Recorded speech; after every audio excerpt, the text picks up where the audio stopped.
Good morning and welcome to the Enlightened Path podcast. Had a little brain link there.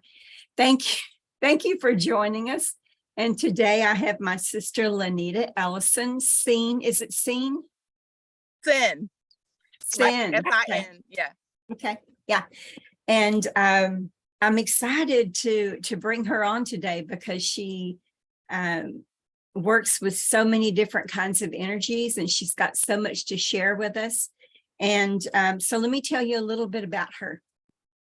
Lanita is the founder and owner of Blackland Ranch and Retreat Center. And it's the place where I've had several retreats and, not ceremonial, but weekends, healing weekends for people.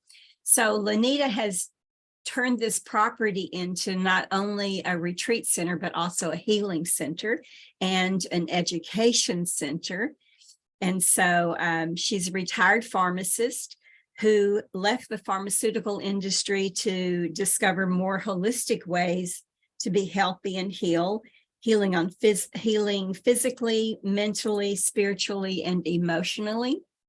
And she shares that with people. She teaches people how to live sustainably with the earth through her teachings of gardening with the earth rhythms and how to use those bounties to make medicine for mind, body, spirit, and emotions.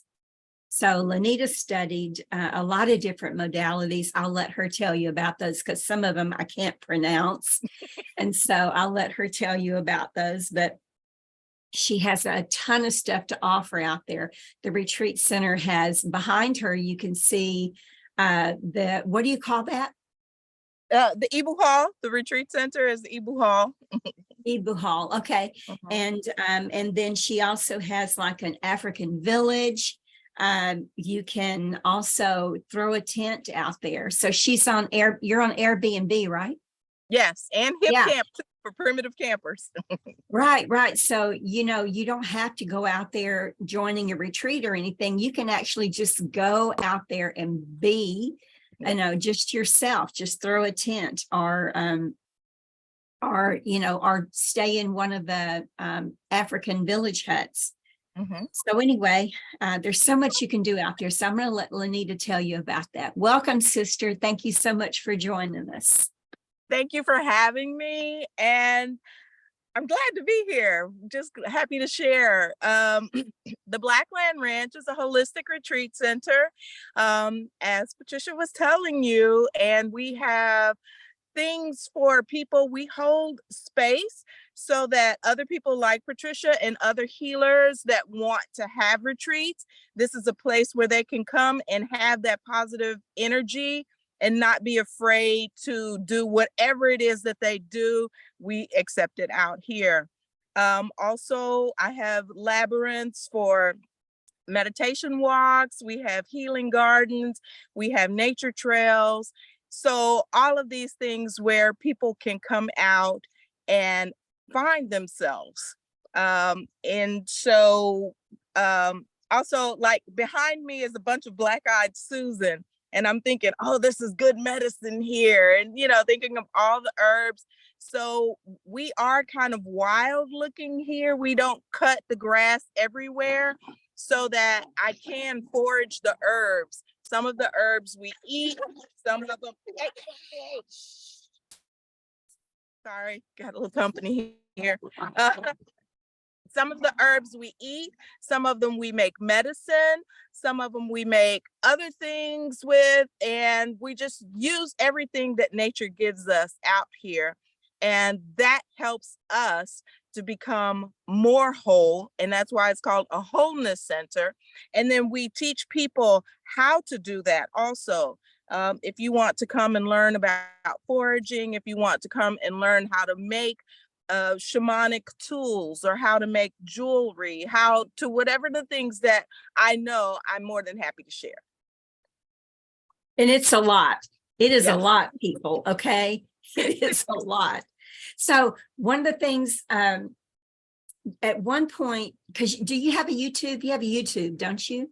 Yes. A YouTube channel? Okay. Yes. And so at one point you were focusing on what you called the gorilla garden. Was it the gorilla garden?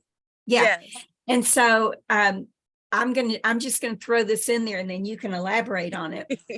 So I was so impressed with the concept of this because, you know, we till up the soil, we remove all the grass. I mean, everybody else, I won't say normal people, that's not true, but we till up the grass, we completely clear the space, and then we plant seeds, right?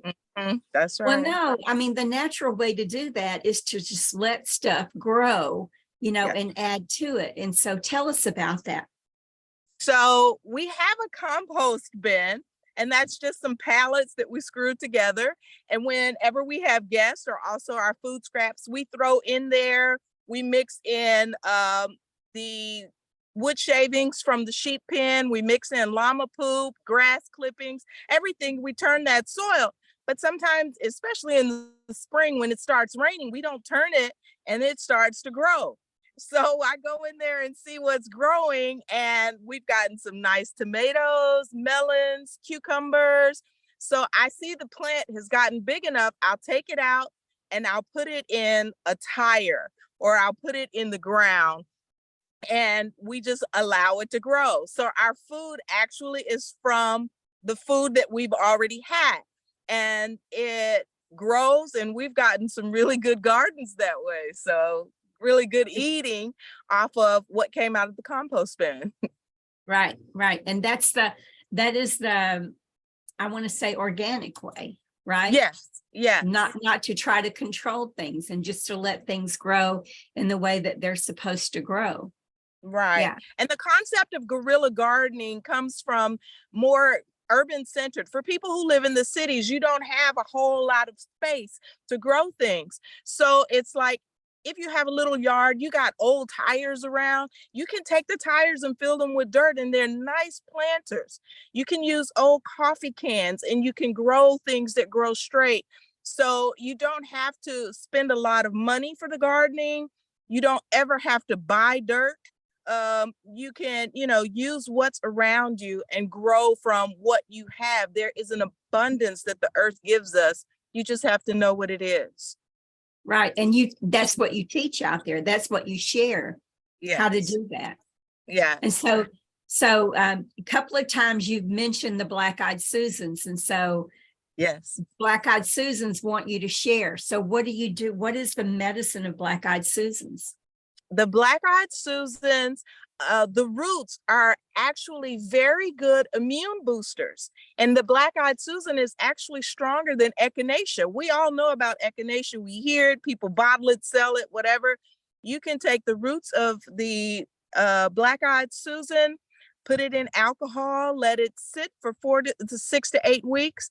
And then you just take a little few drops of that anytime your body is feeling weak and you need to boost your immune system, and that Black-Eyed Susan does that. Also, the flowers and the petals can be used as a dye, as a natural dye. So if you're into, some people like coloring their textiles naturally, and Black-Eyed Susan is one of those that you can use for that. Yeah, that's amazing. Yeah. And so different people, like you said, different people rent out the center. And so on your website, I noticed you've got, I think, 2 different groups that rent out your sister and your center and offer services out there. So could people join those services, or is it limited to who they invite, or how does that work? Right. So for the different shamans that have ceremony out here, the reason that I have it on the website is so you can contact them and find out their method for accepting people, the process they go through of vetting people, because I only use people that are very ethical.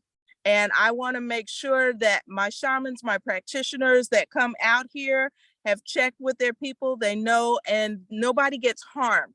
That's the important thing. We're here to help.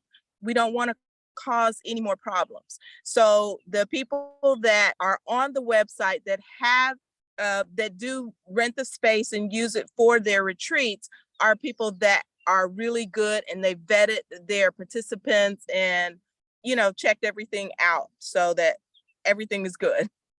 Yeah, well, that's good. That's good. Because Yeah. there are people sometimes that will contact me and want to know, you know, where can I experience this and where can I experience that? And I am also very careful about who I refer people to. Exactly. Yeah, so that's good. Okay. So I'm just going to let you share whatever it is that you want to share. And if I have questions, I'll jump in. Is that okay?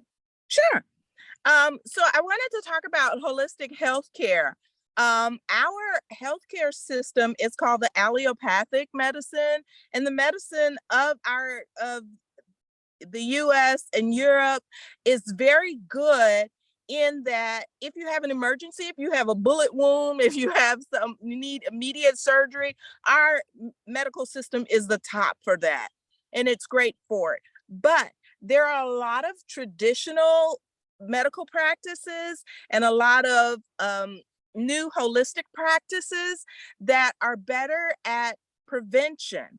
So our system treats symptoms. If you go in with this, we're going to give you this, and then we're going to treat the symptom, but we're not trying to really cure you of anything, and we're not trying to stop you from getting that.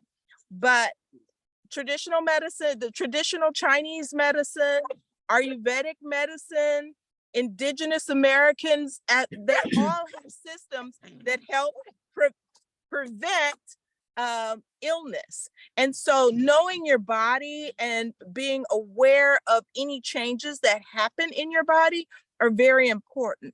So they teach routine and they teach knowing the differences, noticing what's out of order. So you can catch things early and then it's not a big disease, it's just a little disturbance. And then this way, their healthcare system works better. Whereas Ayurveda treats food as your medicine.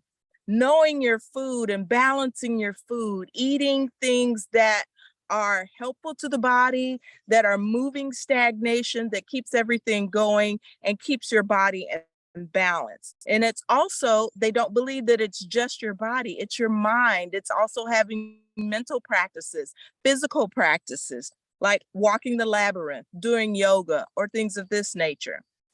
Traditional Chinese medicine uses a lot of things that weren't accepted in Western medicine before, like acupuncture, acupressure. They consider that woo-woo stuff. But now they, sorry, puppy's playing. Now it's beginning to be more accepted nationwide, worldwide, because people see it works. And the Gua Sha is a tool that people blew it off as nothing, but now athletes are using this. Popular athletic trainers are using Gua Sha. So there are a lot of modalities that are being accepted and integrated into our Western medicine. So holistic medicine is the way to go. Learning, I am a Reiki practitioner. Reiki is energy healing. So people like, oh, you know, different religious groups say you shouldn't do that. That's evil. You're inviting in evil. And then when I give the argument, Jesus laid his hand on people. It's laying on of hands. Hello. That's all it is. And it's not as if I am the person doing anything. I am a vessel and the energy passes through me to you. You are your own advocate. You are your healer. So I am just here to be the vessel for you. Right. Using Reiki, reflexology, every nerve in your body has an ending in your feet. Just massaging the feet, a simple foot massage can actually move things in your body, in the stagnation, open up so that everything is flowing and you're in balance. That is preventative health care. And that's what we're promoting with holistic healthcare, is more preventative rather than wait till you're sick and nearly dead before we try to fix you. So right. My one thing about leaving pharmacy is that I noticed that the things that we were doing is just enough to keep people alive, so they keep coming back to us. and the whole industry is built on making money. And after a near-death experience, I got kicked by a horse and ended up using that Western medicine for the surgery.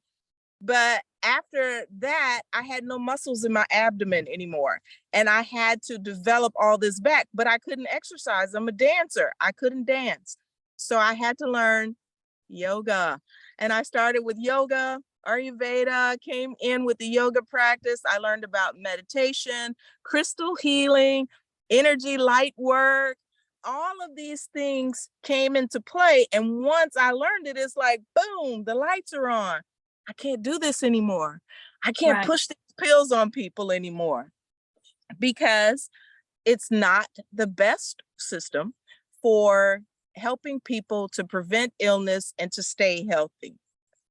Yeah. But I know everybody knows really that there's a benefit for everything that we experience. And so through that pharmaceutical training, you also learned the benefits, like not most, but some of the pharmaceuticals are made from plants, right? Yes. It's just that they kind of distort it and twist the energy of it. There's a whole nother teaching about the energy of drugs and alcohol, but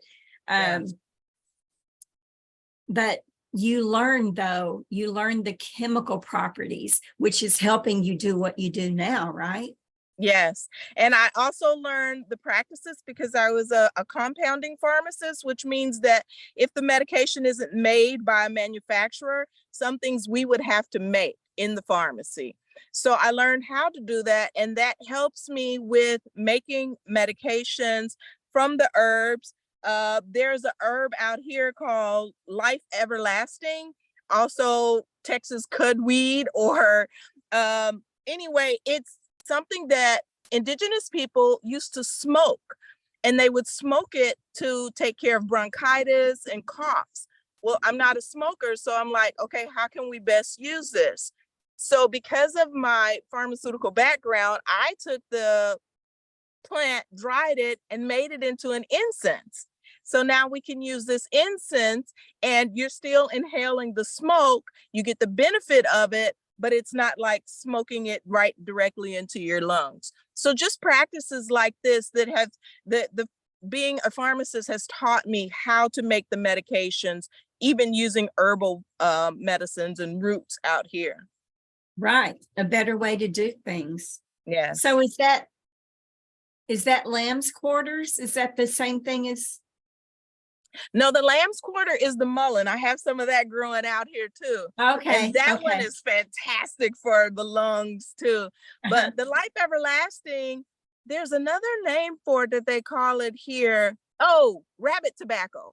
That's what they call it. Rabbit tobacco. And that's something that was smoked specifically for bronchitis or for colds, coughs. And that's the one that I make into an incense. Okay. That grows naturally out here on Blackland. Okay.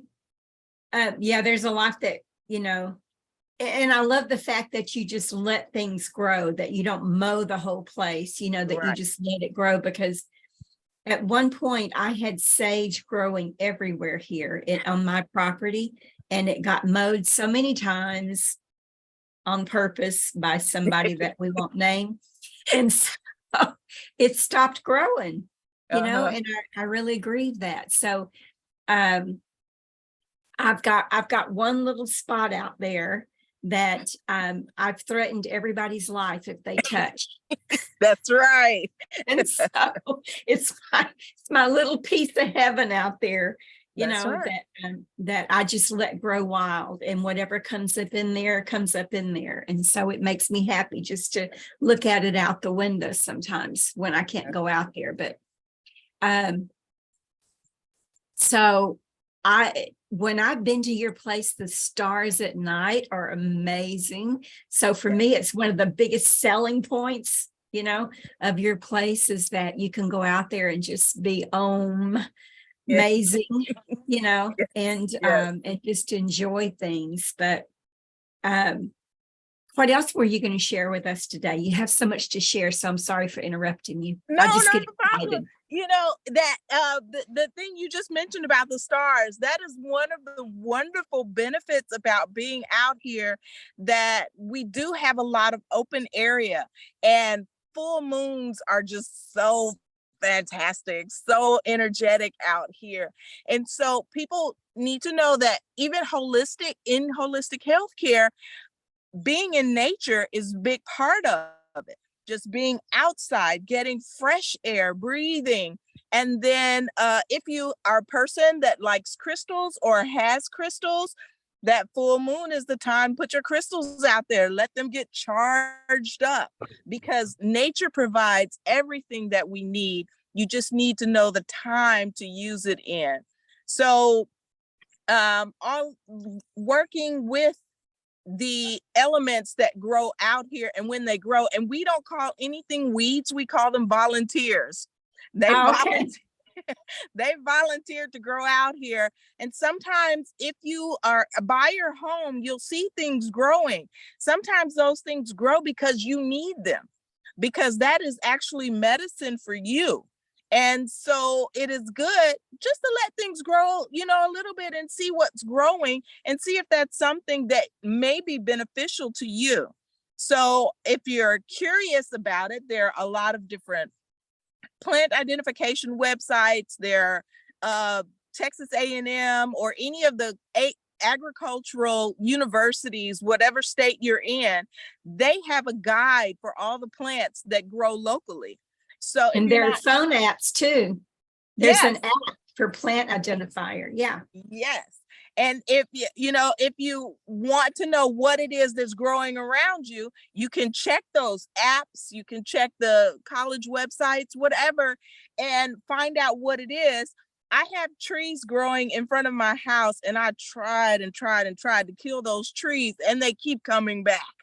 And the tree that is growing is called Vitex. Oh, where'd you go? Uh-oh, I lost you.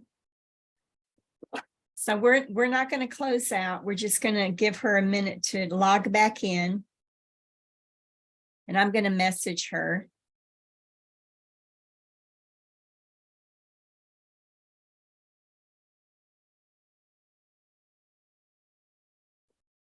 So I hope that y'all are enjoying Lanita's share. She must have been trying to silence a call that was coming in and hit the wrong button. So I'm gonna be having something out there in September, the Light Language Immersion Weekend, and we've had it out there before, and the stars are just amazing. And if you are interested in joining us for the Light Language Immersion, it's on my website, Unlocking the Mysteries of lightlanguage.com. You can just check in there, and we're limited for beds, so there aren't any beds available. But if you want to tent camp, you can still join us, or you can just join us just for the day, just for Saturday. There's an option. Oh, here she is. There's an option for joining us just on the Saturday. We're still live. I'm so sorry. Yeah, that's okay. Were you trying to silence a call? Yes. And We figured that. Yeah. Okay. So we're still live though. So okay. It was only a few seconds. So keep going. Okay. So the tree that grows in front of my house is called Vitex, or chaseberry. And I tried to kill it and cut it, and it just kept coming back. So finally I was like, I heard that, women like this stuff. And I'm like, okay, why? And so the Latin name of it is Vitex agnus. It has a woman's name. It smells really good. It actually looks like a marijuana leaf. It has 5 leaves, but it doesn't have the same edges as the marijuana leaf. It has these little berries that grow on it, and it's an adaptogen. It's a herb for women. And what that means by adaptogen, if you have too much estrogen, it will block it. If you don't have enough, yes, if you don't have enough, it adds to it. So it is very good. I also learned from a veterinarian that this Vitex agonist is good for horses. They treat thyroid disease in horses with this Vitex. So I was like, that's why this tree kept coming back. This was a medicine that's very useful to a lot of the clients that come out here. That's, you know, very interesting for a lot of people. Plus it's beautiful. It has purple and pink flowers on it. So it's a beautiful tree. Oh my God, you were cutting down that tree that has, I have been wanting one of these trees. I was looking at it. I don't know. Yes. Yes, that's it. Let me see. I'm trying to find it. Anyway, I can't show it. But yeah. I love those trees. I love those. And you've got one out there.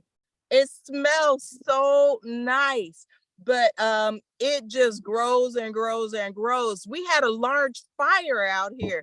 It burned the trees up and they came right back. So I was like, this tree is meant to be here. I'm supposed to work with this herb. Yeah, and sister, people go to the nurseries and pay big bucks for these trees. Yeah, and nature was like, here you go. Yeah, a gift, and I didn't even know I had one. So yeah, that's cool. Yeah, I love those trees. I call them lilac trees, but I know that they're sort of like butterfly trees, almost butterfly bushes, but they become trees. Yes. And then I call them mosquito trees because the mosquitoes love them. Uh-oh. So that's the negative, right? Yeah. Do they attract mosquitoes? Huh? Do they attract mosquitoes? Well, mosquitoes are drawn to the hormones. The pheromones in a person is what attracts you. And in Mississippi, they call it sweet blood. If you have a high hormone level, the mosquitoes like you more. And so I think they're just in that area because it is an adaptogen and they smell the pheromones of that tree. And so that's why they're there. Oh, okay. That's funny. Yeah. I was just talking with someone yesterday and seems like one of the podcast people were talking about mosquitoes just love me. I don't know why. So now we know why. They got sweet blood. Yes, right. Yeah, got that sweet blood going on. Mm-hmm. So what kind of classes do you offer out there? So we offer foraging classes. We also offer now mainly I'm just working with foraging, but also I work with the word labyrinth meditations. Right. Teaching people how to use the labyrinth to meditate, because meditation, mindfulness is very popular, but it's not something that's very easy to learn. So quieting the mind is a difficult thing, but with the walking labyrinth, with the walking paths, you are following a path, so you don't have to think about it, but it's a mindless task. And that gets you out of your head and back into your heart, following the path.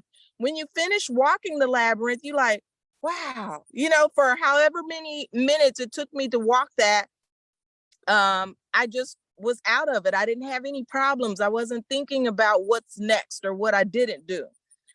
So teaching teaching the walking meditations, and soon to come, we're going to have children classes for children, especially children with difficulties, children that are on the autism spectrum, children with learning disabilities.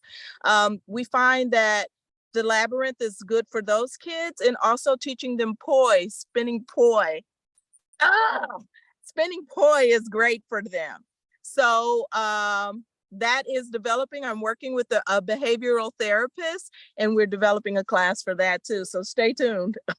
Oh, cool. Yeah. So how many acres do you have out there? I forget. 40 acres. Okay. Yeah. And so of that 40 acres, you have a pond, you have the labyrinth, you have, so talk to us about what we're calling the African village. Okay. So as I said, I used to teach African dance, and when I actually bought this ranch, the purpose was to make it an African dance camp. And there were other plans in nature for me. That wasn't what it was to become. But there is an African village which has 8 huts, and there are 7 huts that people can stay in, and one is just for storage. It's a primitive village, so you get the experience of being in an African village, but right here in Texas. So there are primitive toilets, there's an outdoor shower. So you can have, like I said, that real natural experience, and it's right in front of the pond. So the pond is stocked with fish, there's things to do there. And then we have also campsites for tent campers who like to come out and be in nature, but still have something to do. You don't want to just, be out there. So there's nature trails, there's the healing gardens, which there are 4 gardens set up on the principles of the directions, and you can sit there, you can meditate, you can pray, you can do whatever it is you need to do in those healing gardens, but just being with yourself and working on your mindfulness. So that's what the healing gardens are there for. The nature trails, you can go just out in open pasture if you want to just be out in open pasture, or you can actually go through the woods. And I like going through the woods because it's like an adventure. Even though it's a path that you can follow, it's something to do. So, yeah. Right.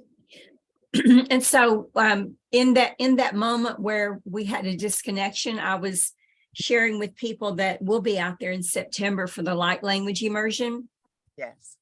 And I have run out of beds. And so I'm offering people to tent camp. And Yes. so is there the option of us overflowing into the African village? Yes. Okay, Yes. I'll have to talk to you off camera about the cost of that and all of that And stuff. there are 2 beds in each hut. So yeah, you can put some people there. And then, there's the option for tent camping. And at the time of the year that you're coming, the weather is still nice. So it's not too cold to camp. So yeah, September still might be kind of hot out there though, right? yeah, but that's why the campsites are all in the woods. The campsites are in the woods. So it's actually like several degrees cooler in the shade than it is out, in the open fields. Right. Okay. Yeah. Good. So what did I miss? What else? We still have lots of time. Oh, okay. Let's see. Oh, I've heard you talking on another podcast with someone about what spirit has in store for you and what nature has in store for you. And it's kind of my story too, because I was working as a pharmacist and I was like, I hate this job. I hate this job. I should be out there building up my camp, and then lo and behold, they said, well, hey, come into the office. We need to have a talk with you. And I was like, wait, you're going to fire me and not this person or that person? And then I thought about it. I was like, oh, wait a minute. Thank you. Thank you so much. And since that point that I have left that field, everything just grows and grows. Once you're working, because I worked for 33 years. And so you get addicted to that paycheck, and you're like, how am I going to make it without it? But people came into my life and started teaching me how to expand the business, what to do and how to grow. And so things have just been coming along that way. And then also with, I used to have this thing about birds. I hated birds. I grew up in Chicago and we had pigeons, and pigeons used to poop on me. Nobody else, I would get pooped on. But I have been told by many Africans that that's a good sign. And that's the Italians say that's a blessing. I don't know what it is. But when I started leaning when I started on my healing path, I started to lean into the birds and I still talk bad about them, but the birds came to me and showed me. They humbled themselves. And anywhere I go, I find feathers. Feathers just come for me. See, I'm wearing my feather now because Spirit showed me that these are my guides. These help me to find my way. And I'm learning a lot from just the types of birds that are around me, the calls. I have hawks and owls, I have crows, and I'm learning from all of that bird medicine.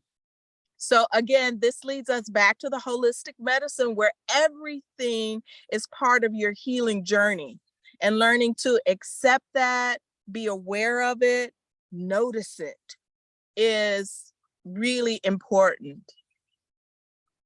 There was a retreat you had out here and you had some people and they were looking at the stars, and I was like, I always look at the moon and I have a thing about constellations, but I wasn't, but they were so into it, they made me stop. It's like, oh, am I missing something, you know?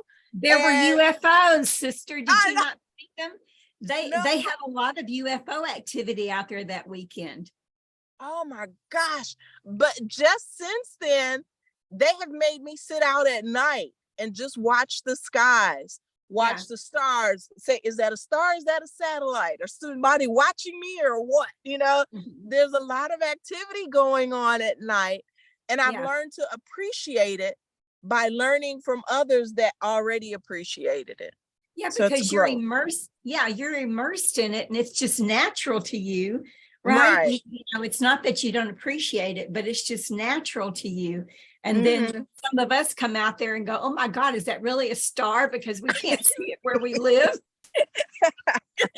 That's right. There's actually 3 stars. What? That's right. Yeah. Yeah, I have a few out here where I live because I'm also in the country, but there are a lot of houses out here and a lot of lights. And so I don't have as many, I'm not able to see as many stars as I would like. And so yeah, being out there is like a treat, you know, that you can actually see stars and galaxies and Milky Ways and UFO activity. Yes. Yeah. Yeah. There's a lot going on, and even the animal medicine. We have, my neighbors all are hunters. Everybody out here is a big gun community, and there's no hunting on my land. We don't allow hunting. And so it's like the deer know that. And the deer have come over here, and now you can walk through the nature trail and see a deer, and the deer tip his hat to you and keep walking. So it's that positive energy. And then I'll tell you a quick story. We had someone doing a sweat lodge and he was asking for antlers. And I was like, oh, my dogs bring all kinds of stuff. I don't know. We'll find it. I kid you not. The next week, I find a 5-point antler. My dogs had hidden it in the bushes. They were chewing on it as a chew toy. Yeah. So it's like the animals are even part of the medicine out here. The trees, all of the earth. It's just, I don't know. I feel like I'm in heaven. Yeah. If there's a heaven on earth, I'm there. Everything that we need is provided for us. Yes. And there is focus on need. You know, I mean, everything that we want may not be provided for us, but everything that we require is provided for us, you know. Yes. And we had that conversation with someone yesterday that it may not be in abundance, you know, but it can be in abundance if you, instead of saying everything I need is provided for me, if you say everything I need plus more, you know, everything I require plus more is provided. Right. So there's an overabundance, but do we really need an overabundance? Like I need to get rid of, not get rid of, I need to share some of the things that I have here because I have an overabundance of things. Yes. We do accumulate things, especially when you're in a place and you start gathering. It's like, wait, am I gathering or am I hoarding? You know? Right. Do I really need one more crystal? The answer is yes. The answer is yes. Yes. So. Yeah. Do I really need one more drum? Yes. Yes. You do. You do need one more drum. Yeah. Right now on my wall, I've got 1, 2, 3, 4, 5, 6, 7, 8 drums in this room that are my personal drums, 8 See? of them. But you can't have too many. No. And as we're talking, my dog has just brought me a skull. And so I've learned to do a lot of artwork with bones now. And my dogs are excellent. So Yeah. the neighbors here they slaughter animals, and my dogs bring me the bones and horns and all of that. But it's also knowing that I am provided for. And Right. I feel as if there were things that I was afraid of or afraid to use, or I shouldn't touch this, this is taboo. But if it's presented to me, that means that I'm supposed to use it. So I have to get out of myself and my other fears and say, what am I supposed to do with this? Because it's being delivered to me. Just Right. like that tree that I was trying to get rid of, and it just kept growing. It was meant for me, and it meant that I needed to learn to work with it. And so Right. we a lot of times need to get out of our own way. Yeah. Yeah, that's true. And if at some point that tree has given you all that it can give you, it will die and It it will will. stop growing there, right? Because Yes. that's the part of the giveaway. That's part of the natural cycle. Yes. These things come to us when they are required. I don't like the word need, but it's an English word that we attach to a lot of things. But when we require something for our healing, for our growth, for our awakening, for our sharing, then it comes to us. And when we don't require it anymore, it goes away. And people grieve that, right? Right. Oh, that's gone away. And why isn't it growing here? Me and my sage, why isn't it growing here anymore? What happened? Well, apparently I didn't need it anymore. I didn't require it anymore. Right. Exactly. I'm sitting in front of a tree. It's called honey locust. It has 6-inch thorns. And I always like, what is this tree for? What is the purpose of this tree? Well, I found out that indigenous people use those thorns as needles, or they use them for other craft like nails. Right. But also it's a very protective tree, and it keeps other animals away from certain areas. So the tree has benefit. We just have to know and appreciate what its purpose is. Right. Yeah. There are some, I have blackberry bushes, and so some of them I planted, some of them I purchased and planted, and some of them just came up wild, right? And some of them have really big thorns on them. Mm-hmm. And then you can buy a, what do you call, not bioengineered, but they've been altered, genetically altered, not to grow thorns, right? Right. If the thorns serve a purpose, That's it.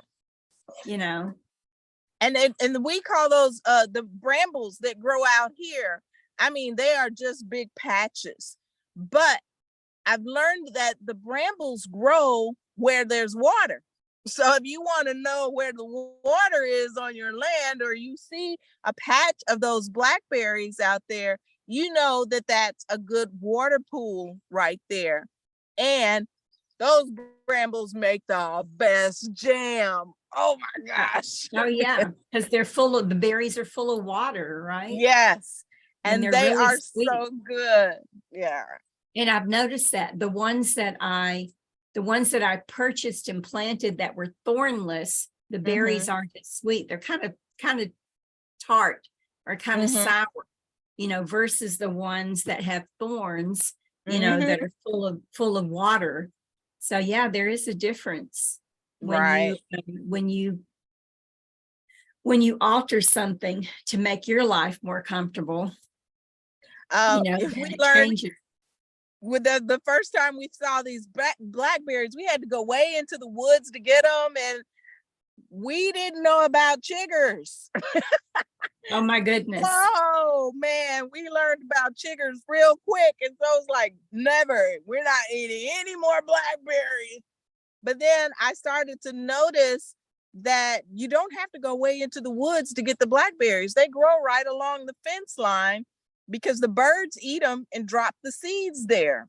Right. And so then it's like, okay, I like blackberries again. I don't have to go into the woods to pick them. They're right here on the fence line. So learning and identifying your plants and knowing them. And there was another thing too, that we were cutting them back because we thought, oh, this is just a thorny bush. Because they go really quick. The birds eat them up really quick. And all you got is thorns for the rest of the summer, you know? But we just let them go. And then they come back every year. I don't know if you've noticed it, but rabbits make their nest in those because then the predators can't get to the baby rabbits. Okay. That's why I just let mine go wild, is because I find the rabbits nesting in them. Oh, I never knew that. That's good to know. Yeah. So what is your natural repellent for chiggers? I have learned that anytime that I'm outside and I've been in an area where I think there are chiggers, I don't even wait to figure out if I've gotten bitten or not. I come in immediately and take a hot shower, use a loofah and scrape the body. If the chiggers actually, if I have gotten bites and I don't get it off quickly, people think that the chiggers stay in you and that they're digging into you for days and days. It's not it. They bite you one time, but they leave that juice in you. And as it stays in you, it itches more and more. And that's why it lasts so long. So for that, I have a perfect remedy. It's stinging nettle and bentonite clay. You make a tea out of stinging nettle and you use that tea to make the bentonite clay into a paste. The paste dries up the oil, and the stinging nettle actually is an antihistamine. It stops the itching. I have horrible chiggers out here in specific areas. I only have an acre, but sometimes it's very challenging. And I've found that if you use the roll-on deodorant, not roll-on deodorant, but the one that's powdery, the powdery deodorant, if you rub that onto the bite, I say smothered it, but that may not be there, but anyway, it stops it. Or if I spray it with mosquito spray, then it stops it. Otherwise, do chiggers travel? Because I've noticed that I'll get a bite here and then I'll get a bite up here a couple of days later. So anyway, I found that if I do that, though, for people who don't have bentonite clay and stinging nettles, that's what I've had to do. Anything that will dry it out. And that's the same with poison ivy. Anything that will dry it out works great. Or like fire ant bites, baking soda works fantastic on fire ant bites. So I've never tried the baking soda on the chiggers because I had something else. But yeah, that roll-on deodorant, it actually, because that deodorant is supposed to close your pores so you aren't sweating and getting funky. And so that's what it does for that chigger bite. The same thing that the clay does. It dries it out. Okay. Yeah. I mean, that's what I usually do because I get them. If I go out back, I'm almost guaranteed I'm going to be itching in a couple of days. Yeah. In the most inappropriate spots, Yeah, they like being around elastic or creases. So they get in the back of your knees or under your underwear, it seems, or socks. They get right there just where it's most annoying. Yeah, where you can't really scratch if you're out in public. It's like people are going, what is she doing? That's right. That's the trigger. That's funny. Of course, we're in Texas. They should know why I'm scratching, right? But definitely. Not everybody understands. No. Well, is there any last little tidbits that you want to share with us? Now that I'm actually expanding and planning moving to Senegal. I have some wonderful people that will be here keeping Blackland Ranch running exactly as I have been doing. So And now, it's not for sale. So it's not for sale anymore. no, it's Oh, not for sale. No, okay. we're keeping it the way it is. And I tried, and some people wanted to buy, but they wanted to just have it just to have it. And I was like, no, I can't do that, Yeah. Yeah. because I feel this is my baby, Yeah. and it has grown into something that people who actually come really appreciate. And I think it's a service to the community. And I think it would be a total disservice just to wipe it out and let it be some rich person's hangout. Yeah. I'm happy. I'm So happy that that manifested in that way. So you have someone who's agreed to be caretakers, huh? yes, yes. Good. And in moving into Senegal, that we will still be traveling. I'll be going back and forth and bringing in more herbs. I've tried growing some of the herbs from Senegal here, and they grew fantastic. But of course, our winters are too harsh Right. because it's more a tropical place. But I'll be able to keep those growing there, and then I'll be able to provide more herbs here. So hoping that this is going to be a learning opportunity for me. And then also for us to have more offerings here, we'll be doing genealogy and herbal tours to Senegal. Good. So just a lot of opportunity coming up. Yeah. Well, I know you talked about building another center in Senegal. Yeah. So what I'm just going to ask you this. I know you have, because you have a purpose for everything. Yeah. Why haven't you built a greenhouse? Well, we did do one for a little bit, and that it worked, but it's not the same. It's not Yes, the same. it's not natural. I can understand that. So Yeah. that's why I wanted you to, yeah. Yeah, it's It's not more the same as manipulation, growing isn't in it? tropical lands and dealing with, because they have the same kind of dry climate that we have here. So it's Uh-huh. very much like Texas, but just all year round. And so there are certain plants that grow there that we tried it in the greenhouse. It's a lot of effort, and I just didn't like the outcome. I Right, prefer the because it's plants there. manipulating, right? It's Yeah. not organic. It's manipulating again. Yeah. Yes. And you have to actually put things in them to keep them alive. You have to feed it differently than you would as if it was in the ground. Yeah. So by it being in a pot is just it's a total different element for me, and I think the plant comes out different too. So growing in the ground is better. Yeah. Plus I got the ocean there. The energy is entirely different there. Yeah. Oh, mean, yes. I haven't been, I mean, the closest I got was Egypt, but, Yes. I found from traveling that food tastes different, right? Because of the earth that it's grown in, because of Yeah. the atmosphere, the frequencies of the land, the frequencies of the people, the ancestral DNA that's there. Food just tastes different. Like I'm from Louisiana originally, Oh, yeah. and not New Orleans. I mean, my grandmother was born and raised in New Orleans, but Okay. I'm from more Shreveport, east of Shreveport. And Okay. so, but still, I came to Texas. My mother brought me here when I was 16. And I went back down there for, there was a powwow down there that we traveled down for. And we stopped at this place. And this is when I was in my 30s, I guess. And so we stopped at this place to eat. It was like a buffet kind of place. And on the buffet, they had black-eyed peas and rice, which touches my heart deeply. And they had their form of pico de gallo, right? And Oh.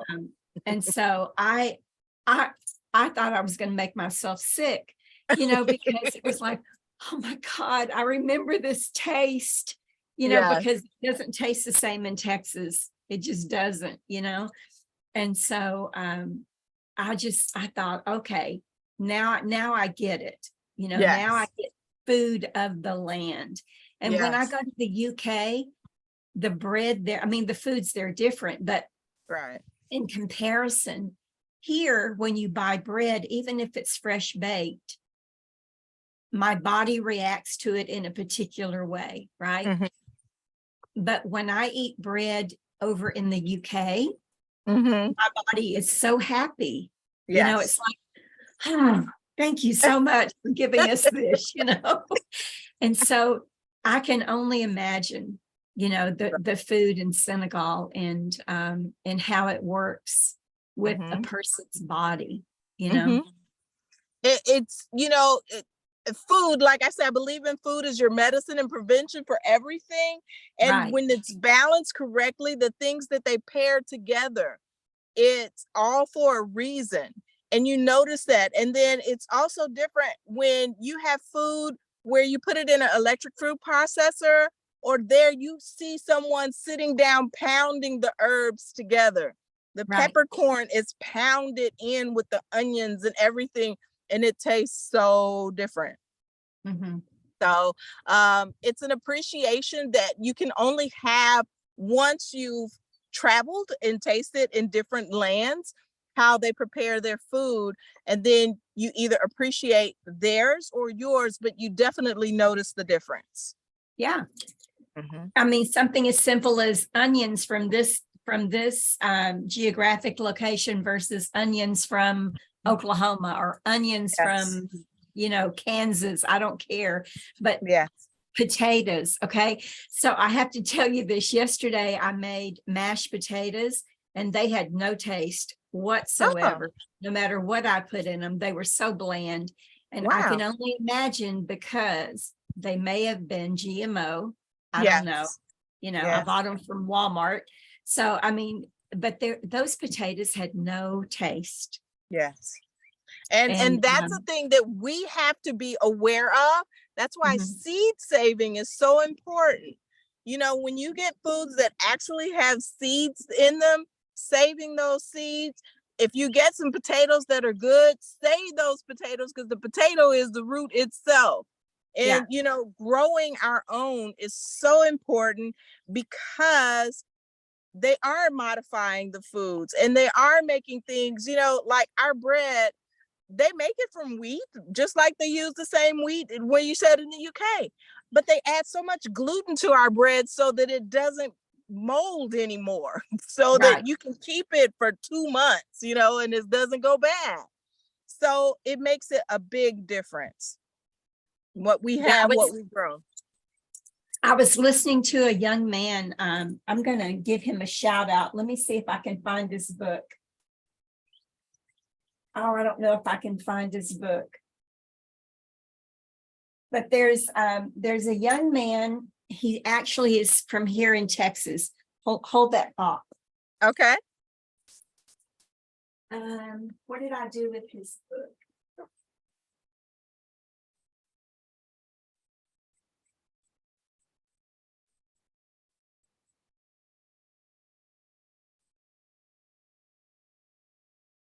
Oh, I can't put my hands right on it, but it seems like it was called Food is Life or Life is Food. But Yeah. he was saying that stay away from anything that says enriched, you know. Yes. So he was saying that you can still eat products made of flour because they teach us, oh, you can't eat anything made of flour and you can't eat anything that's rice and those carbs are bad for you. And so Yeah. what he was saying was just be discerning. Like if you're in the market and you see something that says enriched, go the other direction. Exactly. You can still cook with flour. You can still cook with rice. Just be discerning about what you're buying. You know, if it's That's it. organic, and even organic sometimes is not really organic, right? So he was just saying, look at the ingredients, you know. If there Right. are other things thrown in, go the other direction. But yeah, so you can still have bread, Right. but you just have to buy flour that's not enriched. Yeah. And you were talking about that, and I was thinking about I live out here in an area there used to be a fertilizer factory not far from me, and that land had been quarantined off because it had arsenic in the soil. So it's poisonous. And they had these signs up there. And 2 years ago, the signs just went away. And somebody is grazing cattle on that field now. They said, well, it's been long enough, it's deep enough into the soil that it's okay for them to raise cattle on there. But they still can't sell milk. They can sell the meat, but they can't sell the milk because they said the arsenic deposits in the fat, which is the milk is just all fat. Well, what The meat about that's that fat in it? Yeah. So you have to be discerning also when you're purchasing your meat products too. Right. How did they grow? Where did they grow? And I know everybody can't grow their own everything, but what you can around your home grow and what you can't, make sure that you check your sources, because that is so important for our health to know where our food comes from. Okay, so let's talk about, so I had a remembrance. Sunflowers, they say that if you put, like out here, because I'm in the country, there are fields where they're growing things, right? Mm-hmm. And I've noticed that every once in a while, the owner of those growing fields will plant fields of sunflowers. And so I had read somewhere that sunflowers re-energize, re-nourish the earth. Mm-hmm. And so there are ways to heal that earth, even if there was arsenic there, right?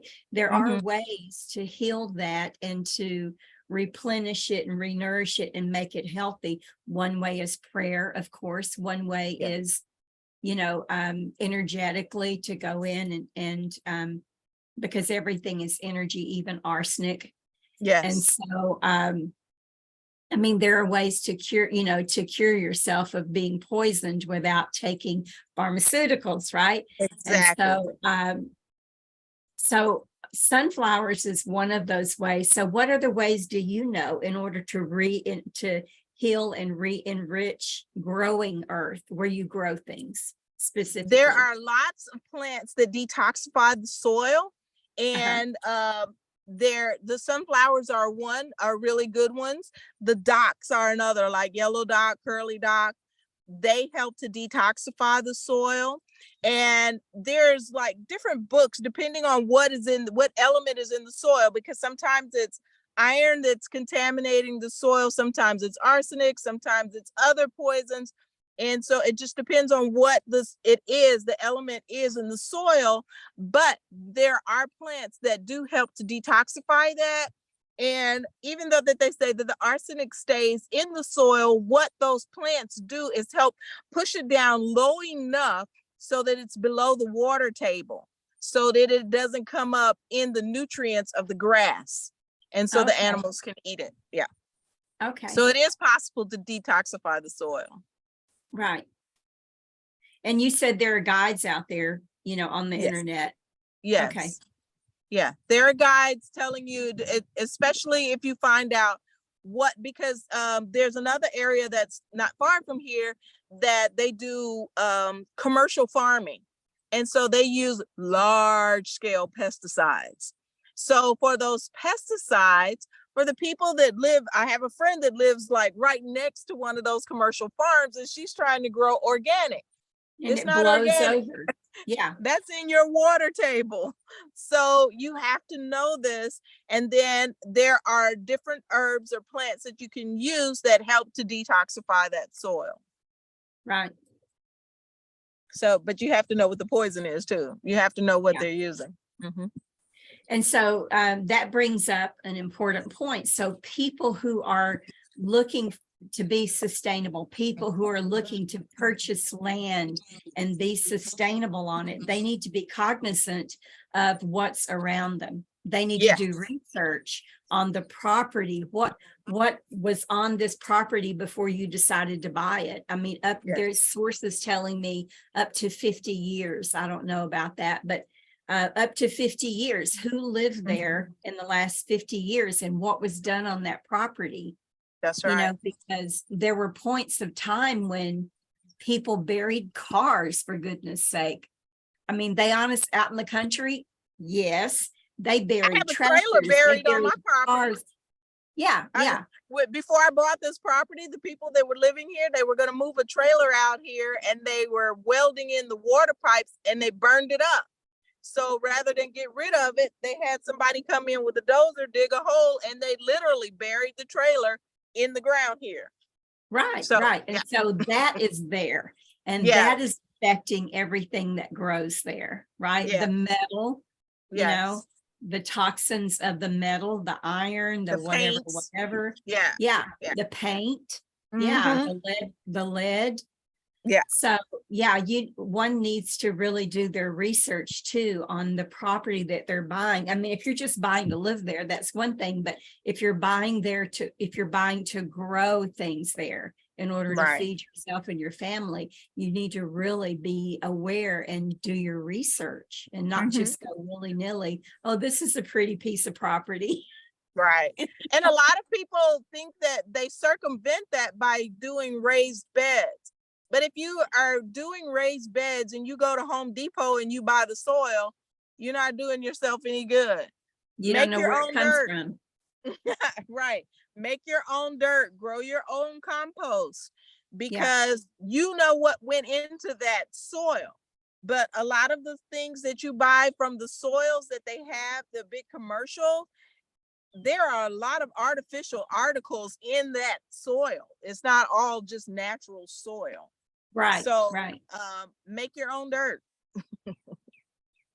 The raised beds Crazy. are a plus, for not growing in the soil, but you want to make sure that the soil that you're putting in the box is good too.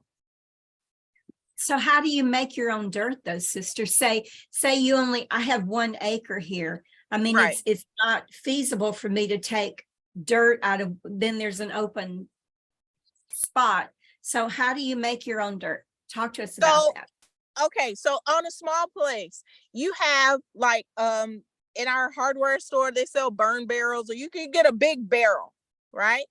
You put in your food scraps, you put in your leaves. When you rake the grass, when you cut the grass, you put the grass in there, and you can literally put a lid on that can, put it down, and roll it. That's how you turn it. Stand it back up. And you do that, and the worms will come, the bugs will come, they will break that down, it will turn into dirt. And you can start doing that this spring or this year, and by next year you'll have a barrel of dirt that you can use to plant with. So you can Now, make your own dirt. so for those that don't know, when you Yes. say scraps, there's a guideline for that, right? Yes. No meat, Yes. no fats, right? Right. So when you're doing that, some people don't use eggshells, but you don't want to put any meat in your compost, because those can grow bacteria, and then you'll have bacteria in your soil. So it's dangerous for you. So you don't want to put meat in there, and you want to put any of your other food scraps you can put in there. And for me, we do eggshells, but we do rinse the eggshells out and put them in there because they are a good source of calcium. So you can make your compost, but the main thing is no human waste, no animal waste, no any animal that eats meat. So you don't want to put dog poop in there. But if you have chickens or sheep or goat or any other type of animals that are vegetarians, you can use their poop. And that is also a good source, and that will help with the compost. That's going to draw the bugs. There is there's a guy online that has a worm farm. You can actually buy worms that will break down your stuff faster. So just earthworms, or you can dig up worms on your property and put them in there, and that helps break it down. But your food scraps, most of the food that we eat is okay. I don't do cheeses, dairy products, cheeses or milk or meats, but everything else goes in there. Right. Well, see, the thing is, you knew that, but the Yeah. people who are watching this may go, I can just throw all of my scraps in there. No, there's some guidelines. Yeah, there are some guidelines, right? Yeah. But it Okay. makes great soil, and I mean, you'll see it's so rich. So, Mhm. like I said, any kind of, when you rake your leaves, put those in there. When you cut your grass, use your grass clippings. All of that is really good, and that will make dirt. See, most people don't know they can make dirt. You know what I'm saying? Yeah. How do you create dirt out The of first time nothing? a person told me that, because I was buying dirt to put in my raised beds. And she says, I'll never pay for dirt. And I was like, well, where do you get it from? I can't dig it all up. She was like, you can make dirt. And I was like, nah, yes, you can. You can make dirt. Yeah. I have around my trees in the front, I have echinacea growing around the trees. And I have a border around the trees, right? Mm-hmm. And I've noticed this year in particular, it just finally came to me. The border keeps getting higher and higher on Oh, the yeah. tree. And I'm thinking, and now it's like, the echinaceas are sitting this high off the ground. And I'm thinking, I'm not adding dirt in there. How is that happening? That's right. Well, it's the leaves from the trees when the leaves mulch. drop, Mhm. and the leaves from the echinaceas, when they break down, it's just it's making dirt. It's making its dirt. Yeah. Yeah. Yeah. And so you are growing your own dirt, whether you knew I it or not. Well, thank you so much for all that you've shared with us. And Yes, this has been great. so if you want to get in contact with Lanita, I on the podcast description for this episode, I'm going to put her bio and also her links. So there are going to be some links for you there for people to get in contact with you. And so hopefully people will reach out to you, and you'll have a bunch of visitors out there who are curious, want to learn stuff. And I encourage everybody do that. Go out there and see Lanita, even if it's for the day. Contact her first. Don't just show up, please. But contact her and say, can I come out and see you? And it is an amazing place. I love it out there. So I'm going to stop the recording. First, I want to tell everybody, thank you for joining us. Please click follow so that you get notified when there's a new episode, because I have new episodes almost every day, but not every day. And so I still have a lot of people who have signed up to share with you. So I've got people signed up through the end of July at this point, but not every day. So if you're interested in becoming in joining us for one of the episodes, give me a shout out and let me know that you want to join us and what you have to offer. And consider clicking becoming a patron, because that helps me to pay for this. So thank you all for joining us. I'm going to close out this, but don't hang up, Lanita. So I'm going to stop this recording, and I will see you all on the next one.